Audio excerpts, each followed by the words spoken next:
Right, I'm live now. Oh, terrible, I look worse. Never mind.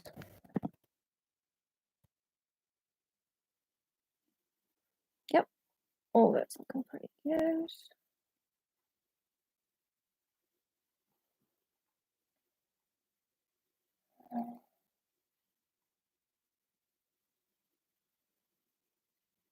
Hey, we got one. Hi.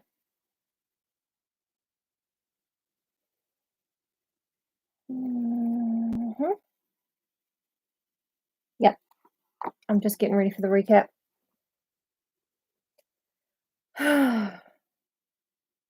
So,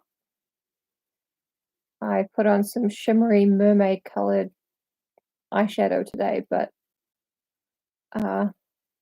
unfortunately, it actually doesn't make me feel better. It makes me feel like that 90s makeup, the pastel eyeshadow and the really dark black liner all around.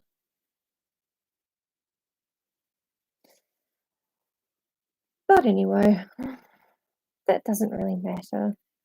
Wearing a pair of iridescent earrings. They're helping a bit. But yeah, how's everything going?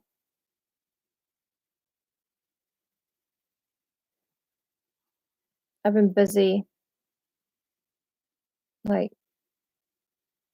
just I think I've been talking to people more during lockdown than I do out of lockdown.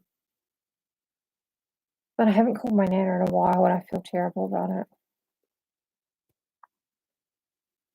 But anyway, we've got the cranberry juice and the light up thing. Danny.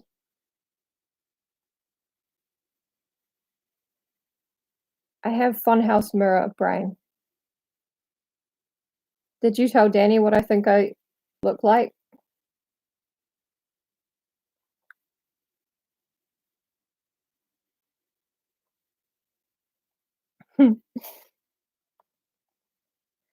Basically, my self-image is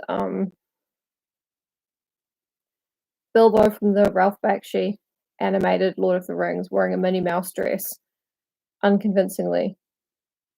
Or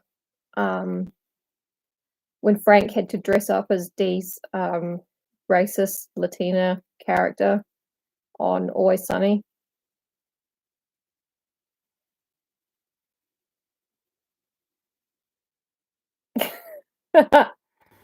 Yeah. That's what I see. So, yeah, if you see something different when you look at yourself, then nobody is alone in this.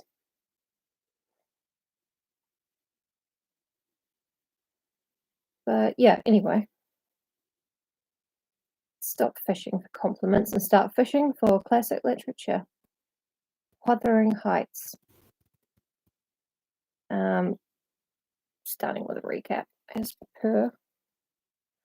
Oh, I had for dinner last night. It looked like I was just having hot dogs and chicken nuggets, as a child might.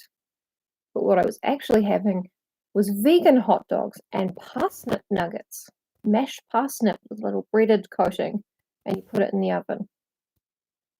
Oh, love you, Danny. But yes, the parsnip ones are very, very nice. I have them again. And the vegan hot dogs are actually really good. So that's pretty exciting. Yeah, parsnip's a vegetable. All they had to do all along was to shape it into nugget form, put breadcrumbs on it, and cook it in the oven. But will they do that for you just because you're technically, possibly middle-aged? All right, recap time. So Kathy stayed for like 6 weeks or something at Thrushcross Grange, and she's 15 at this point. Heathcliff is probably around 16. And she came home and she was all dressed up and had good manners and stuff. We covered that bit. And then last week, the Lintons were going to come round while Hindley was out. uh, well, Edgar Linton was going to come around to visit Kathy. Ooh, while Hindley was out. And that's not my phone, it's just an update.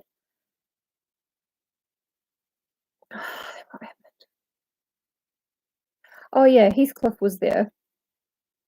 Kathy didn't count on that. And he was like, you don't even hang out with me anymore. Look, I've marked on the calendar, these are the days you hang out with Edgar, and these are the days you hang out with me. And she's like, you're an idiot, shut up. And he's like, no, you're the idiot, shut up. And kind of, goes out in a huff. No, it took a bit longer. It took a minute and a half.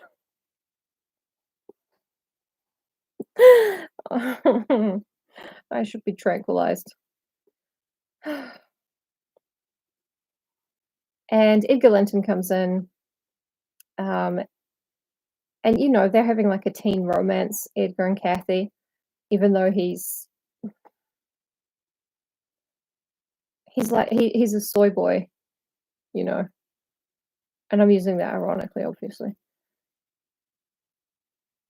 But Nellie won't leave the kitchen because she's been instructed not to leave them alone together, as you do when you have two teenagers and no birth control. So Kathy pinched her pretty hard, and Nellie was like, "Don't pinch me." And Edgar's like, oh, "Did you pinch Nellie? But you're such a kind and wonderful person." And Kathy's like, "No, I didn't pinch her." Nellie's like, "She did pinch me. Look at this. Look at this bruise." And then Kathy just goes hog wild. She's slapping Nellie. She's slapping Edgar. He's running off going, "We can't be friends anymore because you slapped me." And she's running after him going, "Edgar, come back. I'm gorgeous. A little bit crazy." And he's like, "Oh, you're right. You are gorgeous and a little bit crazy." And yep, they have made up their quarrel and made out. So they're now officially hooking up. Essentially, this is what happened. And Hindley is coming home, rabid drunk, ready to pull the whole place down about our ears. So Edgar has run away, as he does. And Kathy's run off to her room, and Nellie is hiding the baby and taking the ammunition out of Hindley's gun because he likes fucking around with the gun when he's super drunk and mourning his wife. So that was pretty much where we left off, but it was a good is this fringe being in my eyes like a problem for anyone? I don't want it to be. I like it.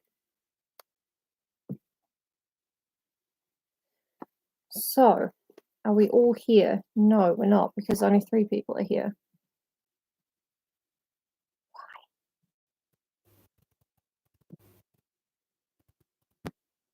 Oh, because I didn't do anything saying that I was going online. That's why you need to subscribe. It took me longer than I thought it would to get here because I had the perfect opportunity to give Niobe some worming paste. Starting. We go. I don't know if she needs it, but she's been pretty hungry lately, so I wanted to be.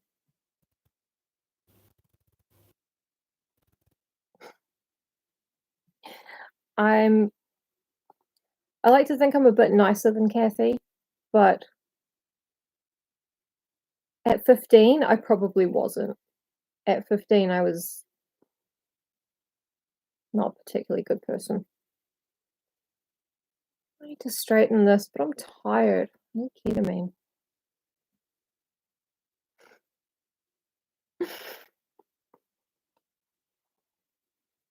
Anyway, we're going to start because it's nearly 10 minutes in, and people haven't shown up by 10 minutes in, and they're not subscribed, or they're not going to. And also, it's Good Friday. Huh. I forgot about that. Okay, Wuthering Heights, Chapter 9. Hindley has just gotten home.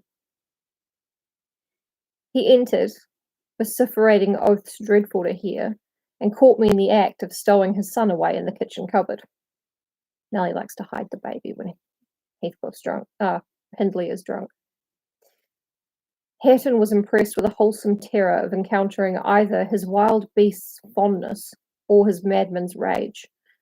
For in one he ran a chance of being squeezed and kissed to death, and in the other of being flung into the fire or dashed against the wall, and the poor thing remained perfectly quiet wherever I chose to put him. Hareton is the one I feel sorry for. There, I've found it out at last, cried Hindley, pulling me back by the skin of my neck like a dog. By heaven and hell, you've sworn between you to murder that child. I know how it is now that he is always out of my way. But with the help of Satan, I shall make you swallow the carving knife, Nellie. You needn't laugh, for I've just crammed Kenneth head downmost in the Black Horse Marsh, and 2 is the same as 1. And I want to kill some of you. I shall have no rest till I do. Hindley. Typical. But I don't like the carving knife, Mr. Hindley, I answered. It has been cutting red herrings. I'd rather be shot, if you please. You'd rather be damned, he said, and so you shall. No law in England can hinder a man from keeping his house decent, and mine's abominable. Open your mouth. He held the knife in his hand and pushed its point between my teeth, but for my part, I was never much afraid of his vagaries. I spat it out and affirmed it tasted detestably. I would not take it on any account. Oh, said he, releasing me. I see that hideous little villain is not Hareton. I beg your pardon, Nell. If it be, he deserves flaying alive for not running to welcome me, and for screaming as if I were a goblin. Unnatural cub, come hither. I'll teach thee to impose on a good-hearted, deluded father. Now, don't you think the lad would be handsomer cropped? It makes a dog fiercer, and I love something fierce. Get me a scissors. Something fierce and trim. Besides, it's infernal affectation, devilish conceit it is to cherish our ears, we're asses enough without them. Hush, child, hush. Well, then, it is my darling. Hush, dry thy eyes. There's a joy. Kiss me. What? It won't? Kiss me, Hareton. Damn thee, kiss me. By God, as if I would rear such a monster. As sure as I'm living, I'll break the brat's neck. So this is Hareton's little soliloquy here. Not Hareton, Hindley. It is horrible. It's a very horrible book, but it is kind of funny that Nellie's just like, no, I don't want to swallow the carving knife. No, it's been cutting herrings. That's disgusting. Don't be stupid. I don't know if everyone is caught up, but Nellie and Hindley were kind of raised together. So that's why she's not particularly. Poor Hareton was squalling and kicking in his father's arms with all his might, and redoubled his yells when he carried him upstairs and lifted him over the banister. I cried out that he would frighten the child into fits, and ran to rescue him. As I reached them, Hindley leant forward on the rails to listen to a noise below, almost forgetting what he had in his hands. Who is that? He asked, hearing someone approaching the stairs foot. I leant forward also, for the purpose of signing to Heathcliff, whose step I recognised, not to come further. And at the instant when my eye quitted Hareton, he gave a sudden spring, delivered himself from the careless grasp that held him, and fell. There was scarcely time to experience a thrill of horror before we saw that the little wretch was safe. Heathcliff arrived underneath just at the critical moment. By a natural impulse, he arrested his descent, and setting him on his feet, looked up to discover the author of the accident. A miser who has parted with a lucky lottery ticket for 5 shillings, and finds next day he has lost in the bargain £5,000, could not show a blanker countenance than he did on beholding the figure of Mr. Earnshaw above. It expressed, plainer than words could do, the intensest anguish at having made himself the instrument of thwarting his own revenge. Had it been dark, I dare say he would have tried to remedy the mistake by smashing Hareton's skull on the steps. But we witnessed his salvation, and I was presently below with my precious charge pressed to my heart. Hindley descended more leisurely, sobered and ashamed. "Hi, Josh. Hindley's just come home roaring drunk and tried to kill the baby." But Heathcliff caught it. And then Heathcliff was like, "Oh, damn, I wish I hadn't caught it. I hate Hindley."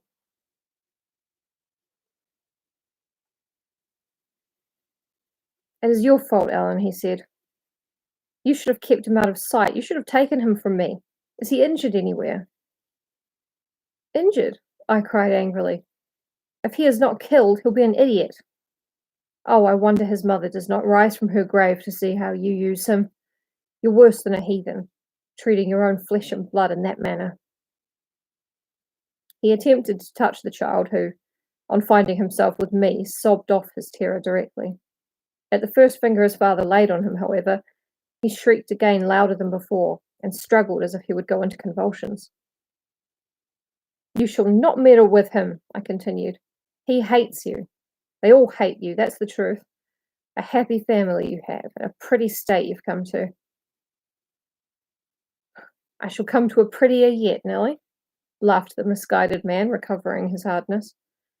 "At present, convey yourself and him away. And hark you, Heathcliff, clear you too quite from my reach and hearing. I wouldn't murder you tonight, unless perhaps I set the house on fire, but that's as my fancy goes." While saying this, he took a pint bottle of brandy from the dresser and poured some into a tumbler.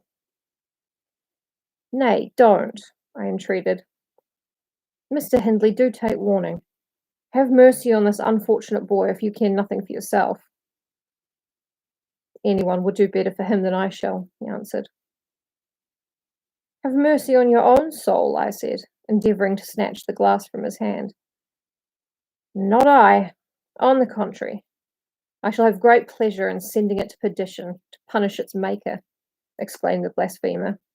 "Here's to its hearty damnation." He drank the spirits and impatiently bade us go, terminating his command with a sequel of horrid imprecations too bad to repeat or remember. At this point, I really want to say that I hate Hindley. He is an awful person, like everyone in this story, apart from Nellie. But punishing God by making sure your soul goes to hell, that's awesome. That's so awesome. "It's a pity he cannot kill himself with drink," observed Heathcliff, muttering an echo of curses back when the door was shut. "He's doing his very utmost, but his constitution defies him. Mr. Kenneth says he would wager his mare that he'll outlive any man on this side Gimmerton, and go to the grave a hoary sinner, unless some happy chance out of the common course befall him." I went to the kitchen and sat down to lull my little lamb to sleep. Heathcliff, as I thought, walked through to the barn. It turned out afterwards that he only got as far as the other side of the settle, where he flung himself on a bench by the wall, removed from the fire, and remained silent. I was rocking Hareton on my knee and humming a song that began, "It was far in the night, and the bairnies grat, the mother up beneath the mools heard that."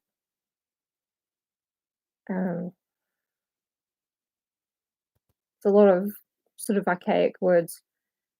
Nighttime, and the kids were crying, and the mother beneath the earth heard them. When Miss Cathy, who had listened to the hubbub from her room, put her head in and whispered, "Are you alone, Nelly?" "Yes, miss," I replied.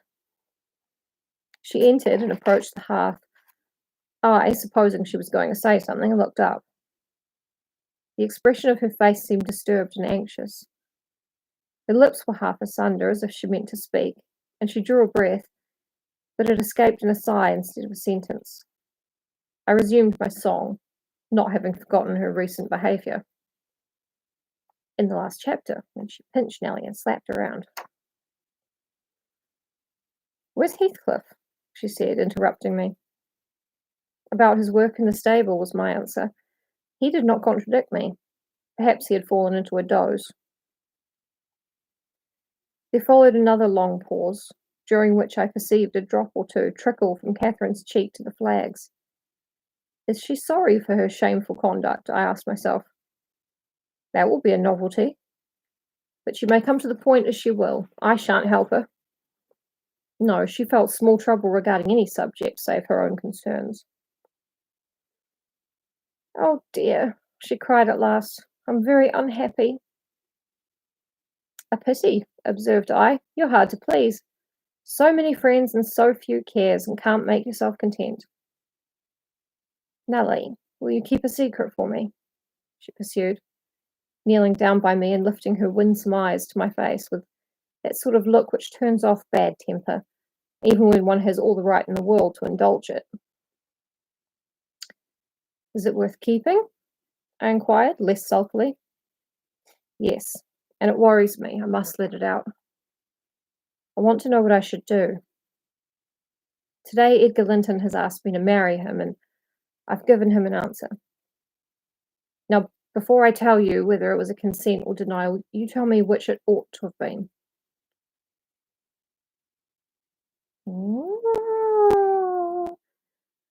Really, Miss Catherine, how can I know? I replied. To be sure, considering the exhibition you performed in his presence this afternoon, I might say it would be wise to refuse him. Since he asked you after that, he must either be hopelessly stupid or a venturesome fool. I love Nellie. If you talk so, I won't tell you any more, she returned, peevishly rising to her feet. I accepted him, Nellie. Be quick and say whether I was wrong. You accepted him? Then what good is it discussing the matter? You have pledged your word and cannot retract. But say whether I should have done so. Do, she exclaimed in an irritated tone, chafing her hands together and frowning. There are many things to be considered before that question can be answered properly, I said, sententiously. First and foremost, do you love Mr. Edgar? Who can help it? Of course I do, she answered. Then I put her through the following catechism. For a girl of 22, it was not injudicious. Oh, she's 22 now, sorry. Why do you love him, Miss Cathy? Nonsense, I do. That's sufficient. By no means, you must say why. Well, bad still. And because he loves me.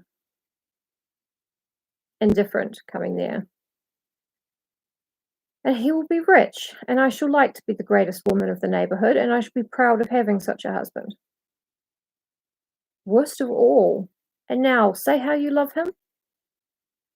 As everybody loves. You silly Nellie. Not at all. Answer. I love the ground under his feet and the air over his head and everything he touches and every word he says. I love all his looks and all his actions and him entirely and altogether. There now.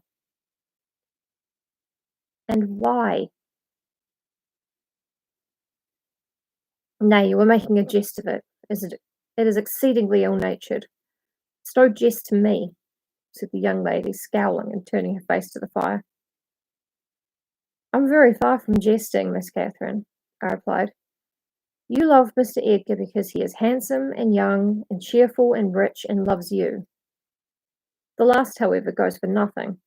You would love him without that, probably, and with it you wouldn't unless he possessed the 4 former attractions.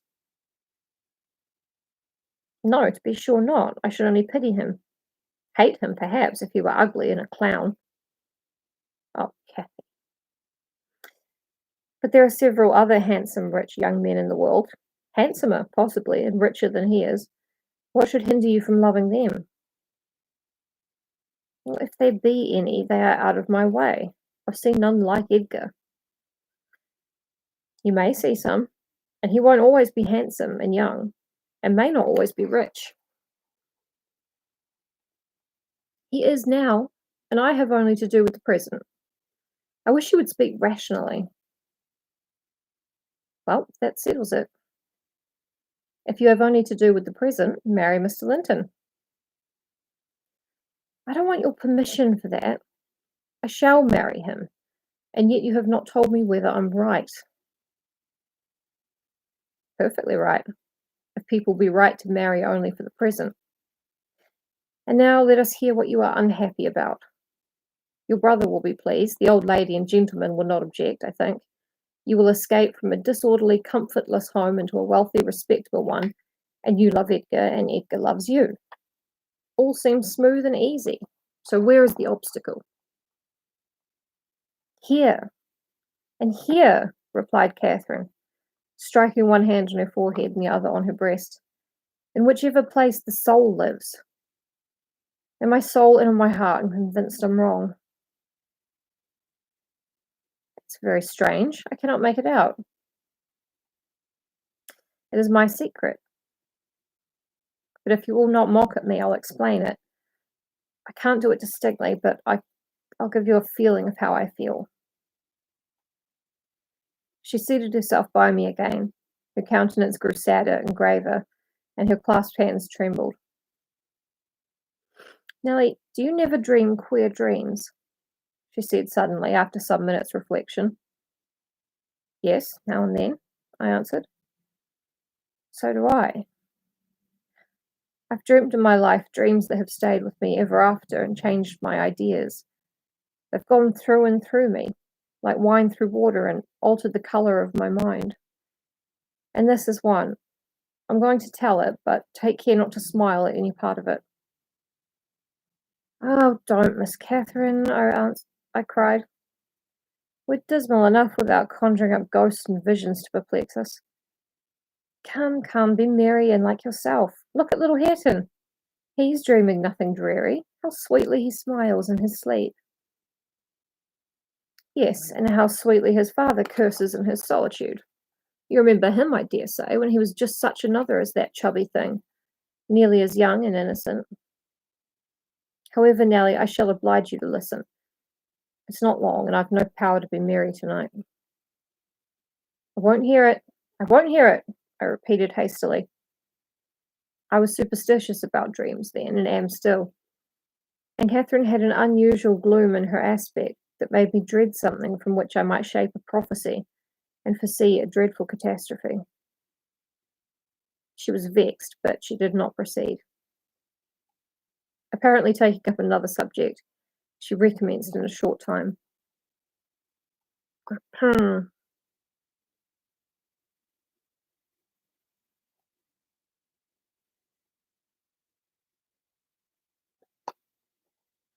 Cranberry juice.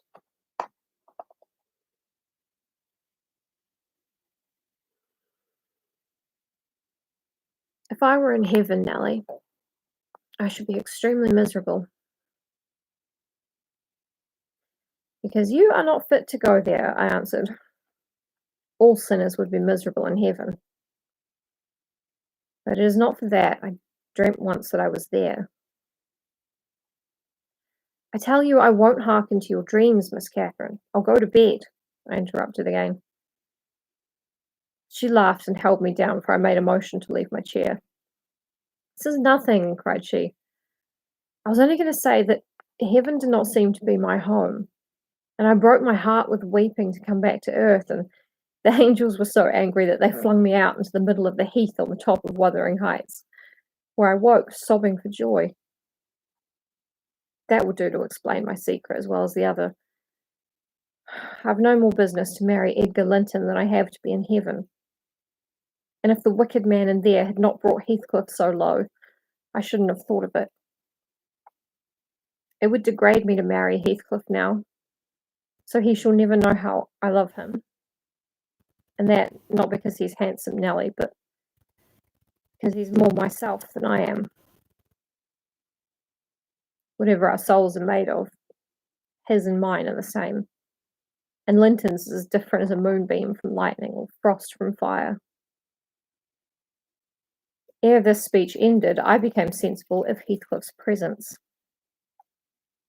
Heathcliff is lying down on a bench hidden in the kitchen. Nellie did not know this. Yikes, awkward. Having noticed a slight movement, I turned my head and saw him rise from the bench and steal out noiselessly. He had listened till he heard Catherine say it would degrade her to marry him, and then he stayed to hear no further. My companion, sitting on the ground, was prevented by the back of the settle from remarking his presence or departure, but I started and bade her hush. Why? She asked, gazing nervously around. Joseph is here, I answered, catching opportunely the roll of his cartwheels up the road, and Heathcliff will come in with him. I'm not sure whether he were not at the door this moment. Well, he couldn't overhear me at the door, said she. Give me Hareton while you get the supper, and when it's ready ask me to sup with you. I want to cheat my uncomfortable conscience, and be convinced that Heathcliff has no notion of these things. He has not, has he? He does not know what being in love is. I see no reason why he should not know as well as you, I returned. And if you are his choice, he'll be the most unfortunate creature that ever was born.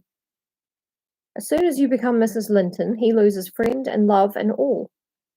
Have you considered how you'll bear the separation, and how he'll bear to be quite deserted in the world? 'Cause, Miss Catherine, he quite deserted. We separated, she exclaimed with an accent of indignation. Who is to separate us, pray? They'll meet the fate of Milo. Not as long as I live, Ellen, for no mortal creature. Every Linton on the face of the earth might melt into nothing before I could consent to forsake Heathcliff. Oh, that's not what I intend. It's not what I mean. I shouldn't be Mrs. Linton with such a price demanded. He'll be as much to me as he has been all his lifetime. Edgar must shake off his antipathy and tolerate him, at least. He will, when he learns my true feelings towards him. Nellie, I see now that you think me a selfish wretch. Did it never strike you that if Heathcliff and I married, we should be beggars? Whereas if I marry Linton, I can aid Heathcliff to rise and place him out of my brother's power. With your husband's money, Miss Catherine? I asked. You'll find him not so pliable as you calculate upon, and though I'm hardly a judge, I think that's the worst motive you've given yet for being the wife of young Linton. I have not, retorted she. It is the best. The others were the satisfaction of my whims, and for Edgar's sake too, to satisfy him. This is for the sake of one who comprehends in his person my feelings to Edgar and myself. I cannot express it, but surely you and everybody have a notion that there is or should be an existence of yours beyond you. What were the use of my creation if I were entirely contained here? My great miseries in this world have been Heathcliff's miseries, and I watched and felt each from the beginning. My great thought in living is himself. If all else perished and he remained, I should still continue to be. And if all else remained and he were annihilated, the universe would turn to a mighty stranger. I should not seem a part of it. My love for Linton is like the foliage in the woods. Time will change it, I'm well aware, as winter changes the trees. My love for Heathcliff resembles the eternal rocks beneath, a source of little visible delight, but necessary.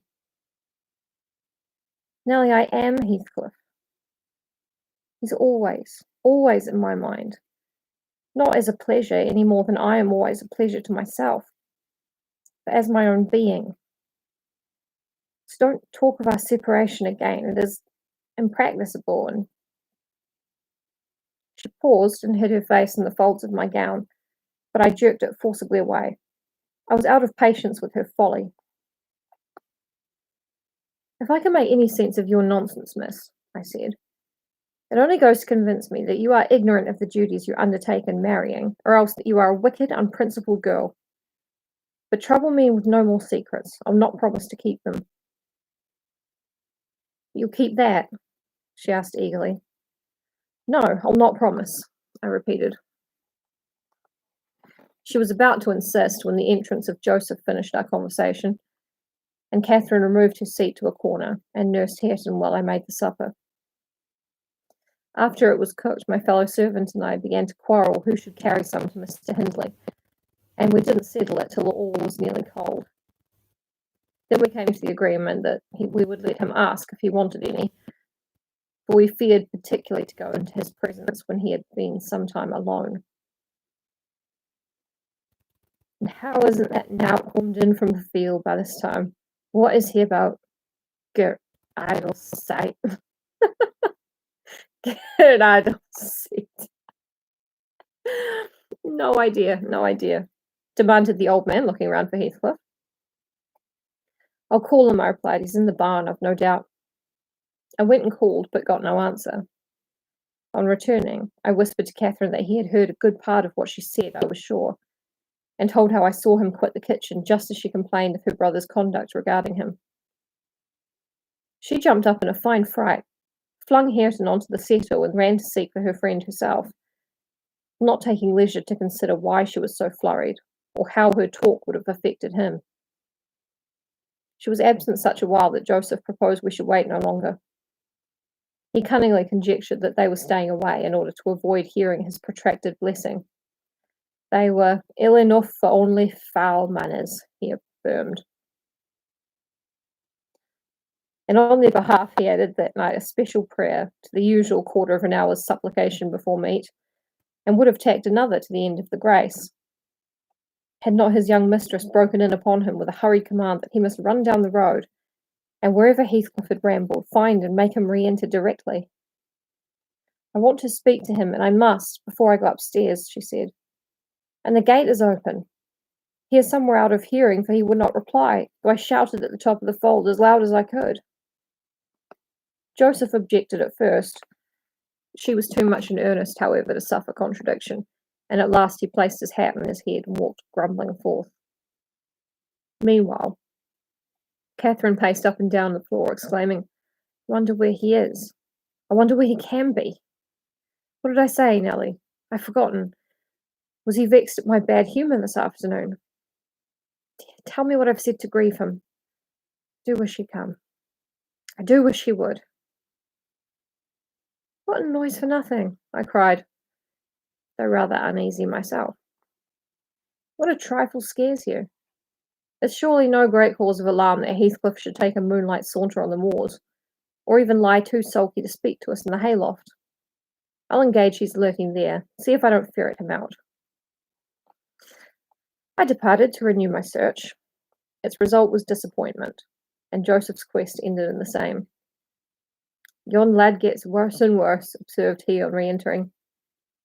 He's left the gate at full swing, and Mrs. Pony has trodden down 2 rigs of corn, and plotted through, straight over into the meadow. Handsome diver, the master'll play the devil to morn, and he'll do well. He's patience itself with such careless, awful creatures. Patience itself he is. But he'll not be so always. He'll see all on you. You mustn't drive him out of his head for note. What the fuck, Joseph? Come on, man. Have you found Heathcliff, you ass? Interrupted Catherine. Have you been looking for him as I ordered? I said more like a look for the horse, he replied. It'd be to more sense. But I can look for neither horse nor man on a night like this. It's black as the chimney. When Heathcliff's known the chap to come at my whistle, happen he'll be less hard of hearing with you. It was a very dark evening for summer. The clouds appeared inclined to thunder, and I said we had better all sit down. The approaching rain would be certain to bring him home without further trouble. However, Catherine would not be persuaded into tranquillity. She kept wandering to and fro from the gate to the door, in a state of agitation which permitted no repose, and at length took up a permanent situation on one side of the wall near the road, where, heedless of my expostulations and the growling thunder, and the great drops that began to plash around her, she remained, calling at intervals and then listening, and then crying outright. She beat Hareton or any child at a good passionate fit of crying.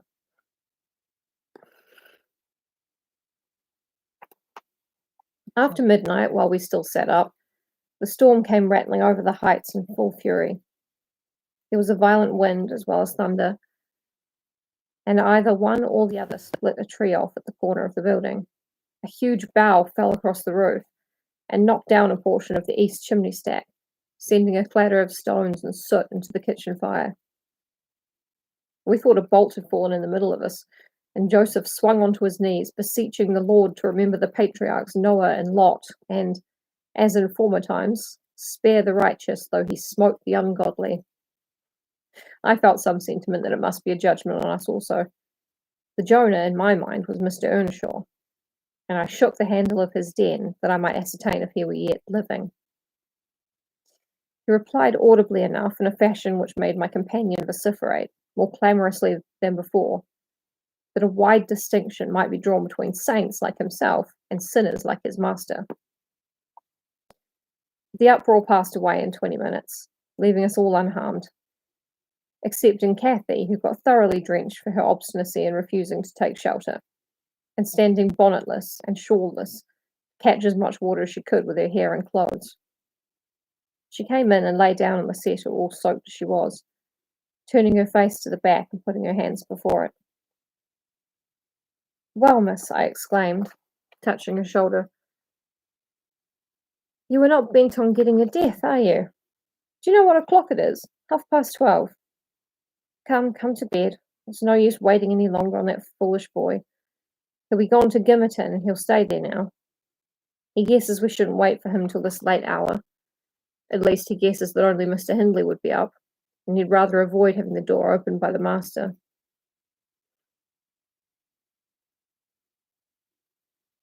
You know what? I'm going to translate Joseph. I'm not going to try and do this. It is pathologic. It's insane. "No, he's not at Gimmerton," said Joseph. "I shouldn't wonder but he's at the bottom of a bog hole. This visitation wasn't for nothing, and I would have you look out, miss. You must be next. Thank heaven for all. All works together for good to them as is chosen and picked out from the rubbish. You know what the scripture says." Yeah, yeah. I'm not always going to understand how to translate it because he uses a lot of words and that I that are not English in this country, and yeah, no one really understands Joseph, I don't think. Hi Jesse, how are you? God, I'm so pale. Sorry, I'm having a bad mind day. I don't really understand what I'm looking at. It just all looks bad.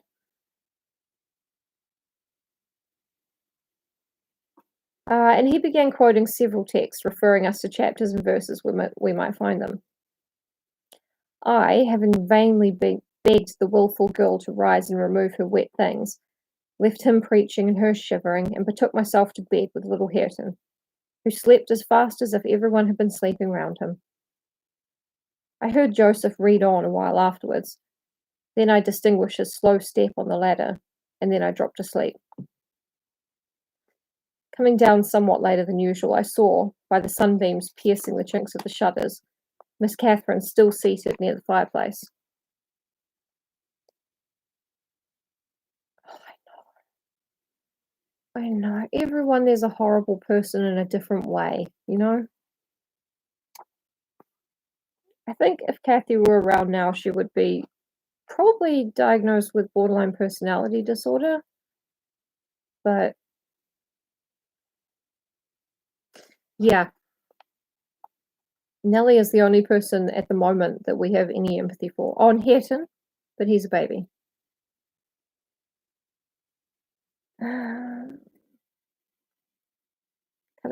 Coming down somewhat later than usual, I saw by the sunbeams piercing the chinks of the shutters Miss Catherine still seated near the fireplace. The house door was ajar too. Light entered from its unclosed windows. Hindley had come out and stood on the kitchen hearth, haggard and drowsy. "What ails you, Cathy?" he was saying when I entered. "You look as dismal as a drowned whelp. Why are you so damp and pale, child?" "I've been wet," she answered reluctantly. "I'm cold, that's all." Oh, she is naughty, I cried, perceiving the master to be tolerably sober. She got steeped in the shower of yesterday evening, and there she has sat the night through, and I couldn't prevail on her to stir. Mr. Earnshaw stared at us in surprise. The night through, he repeated. What kept her up? Not fear of the thunder, surely. That was over hours since. Neither of us wished to mention Heathcliff's absence, so long as we could conceal it. So I replied I didn't know how she took it into her head to sit up, and she said nothing. The morning was fresh and cool.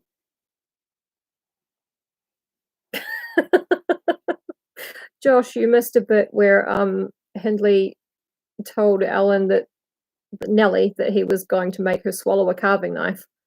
And she said, "No, I don't want to. That knife was used for cutting herrings. I'd rather be shot." So, yeah, point taken. This is a horrific situation with more comedy in it, I think, than people realize because it's quite dark. The morning was fresh and cool. I threw back the lattice, and presently the room filled with sweet scents from the garden. But Catherine called peevishly to me, "Ellen, shut the window. I'm starving."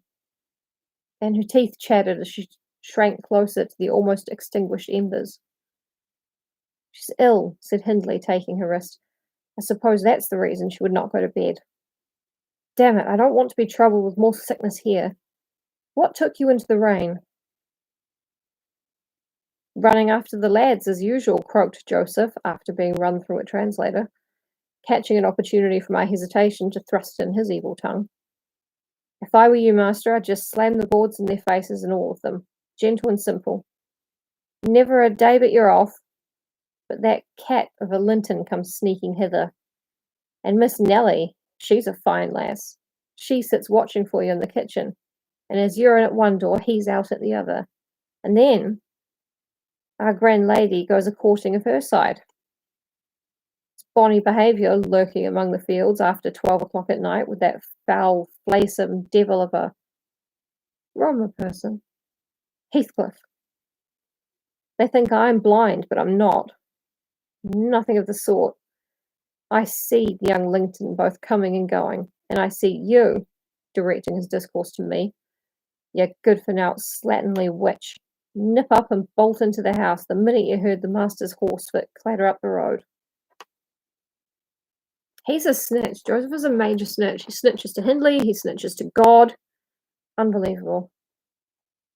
"Silence, eavesdropper," cried Catherine, because of course she did. "None of your insolence before me. Edgar Linton came by yesterday by chance, Hindley, and it was I who told him to be off, because I knew you would not like to have met him as you were." Because he was drunk that night. "You lie, Cathy, no doubt," answered her brother, "and you are a confounded simpleton. But never mind Linton at present. Tell me, were you not with Heathcliff last night? Speak the truth now. You need not be afraid of harming him. Though I hate him as much as ever, he did me a good turn a short time since, that will make my conscience tender of breaking his neck. To prevent it, I shall send him about his business this very morning. And after he's gone, I'd advise you all to look sharp. I shall only have the more humour for you."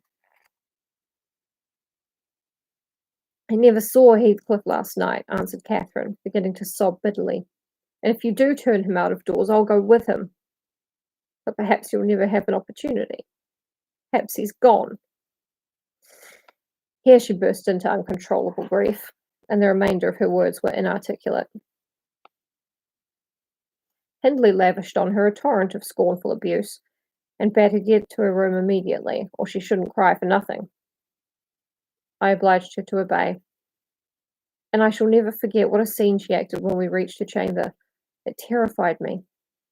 I thought she was going mad, and I begged Joseph to run for the doctor. It proved the commencement of delirium. Mr. Kenneth, as soon as he saw her, pronounced her dangerously ill. She had a fever. He bled her, and he told me to let her live on whey and water gruel, and take care she did not throw herself downstairs or out of the window. And then he left.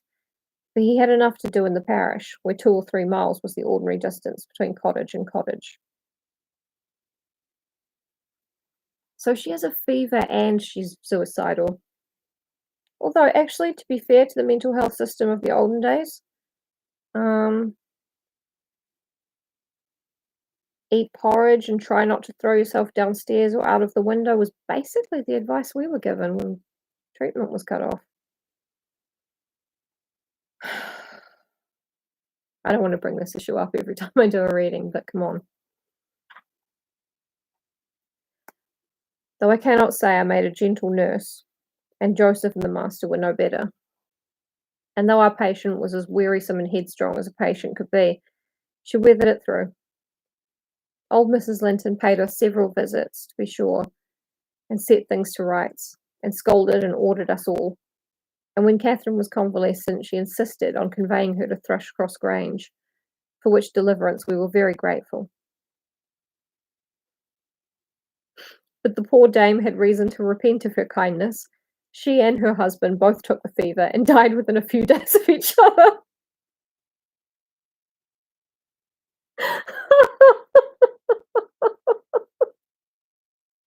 Oh my god. Oh, Kathy is so toxic. She just killed her fiance's parents by accident. Oh, Kathy. I'm sorry. I should not have laughed about that, but wow. Our young lady returned to us saucier and more passionate and haughtier than ever. No, because they weren't part of a pattern of Kathy fucking everything up. I don't think she was on the Titanic. Yeah, yeah. Well, that's what comes of Mrs. Linton wanting to bring a sick person into her home, I guess. But Kathy's a biohazard.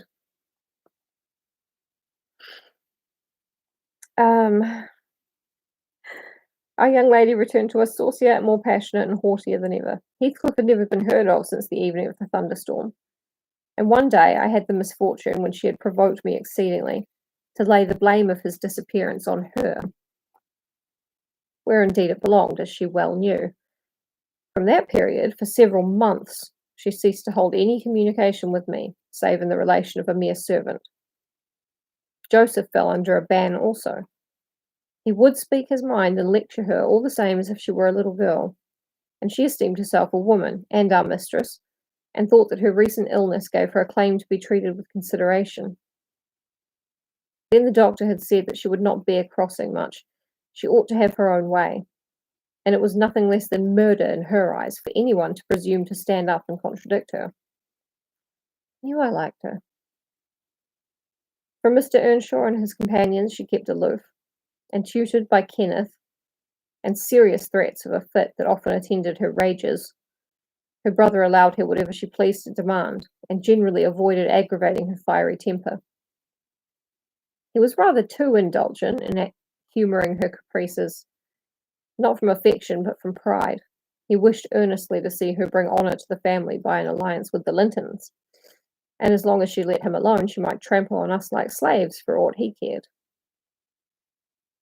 Edgar Linton, as multitudes have been before and will be after him, was infatuated, and believed himself the happiest man alive on the day he led her to Gimmerton Chapel, 3 years subsequent to his father's death. At Kathy's hands. At Kathy's coughs. However, much against my inclination, I was persuaded to leave Wuthering Heights and accompany her here. Little Hareton was nearly 5 years old, and I had just begun to teach him his letters. We made a sad parting, but Catherine's tears were more powerful than ours. When I refused to go, and when she found her entreaties did not move me, she went lamenting to her husband and brother. The former offered me munificent wages, the latter ordered me to pack up. He wanted no women in the house, he said, now that there was no mistress, and as to Hareton, the curate should take him in hand by and by. And so I had but one choice left, to do as I was ordered. I told the master he got rid of all decent people only to run to ruin a little faster.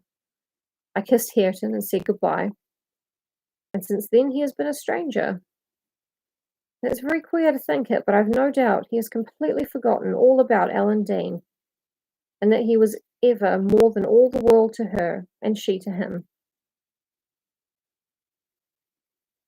At this point of the housekeeper's story, she chanced to glance towards the timepiece over the chimney, and was in amazement at seeing the minute hand measure 1:30. She would not hear of staying a second longer. In truth, I felt rather disposed to defer the sequel of her narrative myself. And now that she has vanished to her rest, and I have meditated for another hour or two, I shall summon courage to go also, in spite of aching laziness of head and limbs. That is the end of the chapter.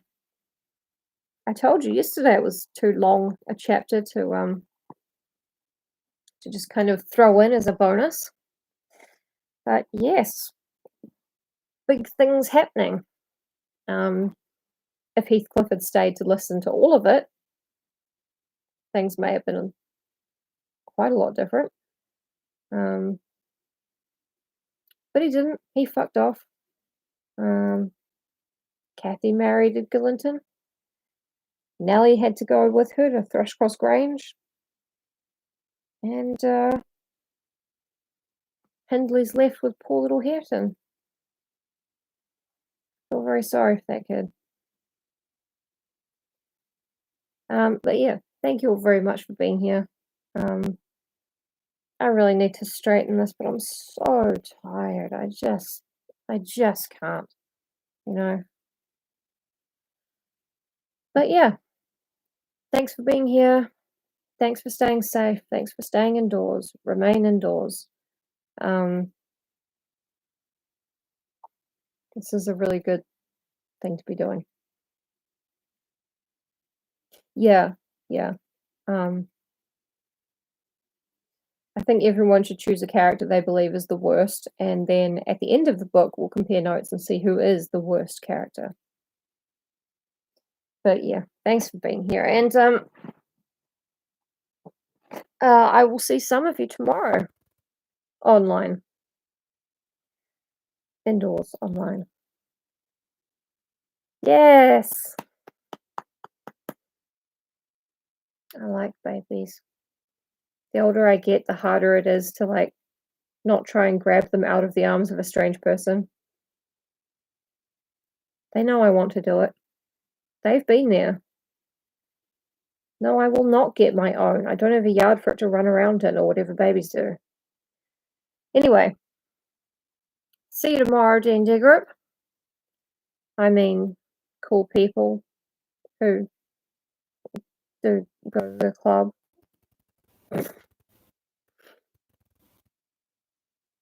They know. Okay, bye everybody. Oh, on Monday, don't forget to check out Josh Marchant, is that how you pronounce it? Josh's stream. And bye, wash your hands, goodbye, I'm a doctor.